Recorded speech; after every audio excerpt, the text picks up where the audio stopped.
এই বদমাস, এত পেট বানাইছস আর গা ধুইস না। এইভাবে থাকলে কোনোদিন মানুষ হবি না। এমন মানুষকে আবার কোনো মেয়ে বিয়ে করবে বলো? করো। দেখবা একদিন পরীর মতো বউ বাড়িতে আনবো।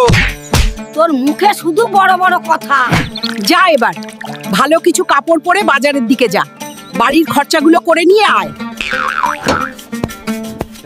হাল, তোকে আজকে কিন্তু অনেক হ্যান্ডসাম লাগতেছে। দিদা, তুমি শুধু মস্কারি করো।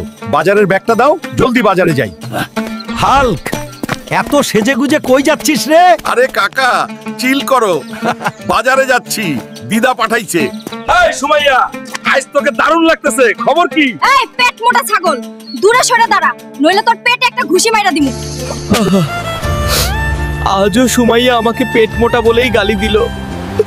আমি তো সুমাইয়াকে অনেক ভালো পাই। হাল্ক, তুমি এখানে বসে কেন কান্না করছো? কে তুমি? তুমি কি আমার সাথে বাড়ি যাবে? হ্যাঁ, যাব।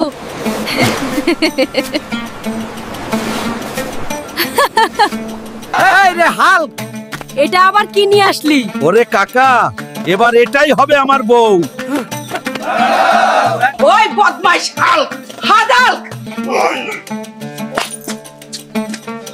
এটা আবার কি নিয়ে আইছস রে? আমি হাল্ককে বিয়ে করতে চাই। আমাদের দুজনকে আশীর্বাদ করুন দাদিমা। আমি হাল্ক আপনাদের সবার জন্য প্রার্থনা করছি। এই ভিডিওটি লাইক করুন, চ্যানেলটি সাবস্ক্রাইব করুন। আপনার ইচ্ছা 2 দিনের মধ্যে পূরণ হবে। হাল্ক সব সময় আপনার সাথে আছে।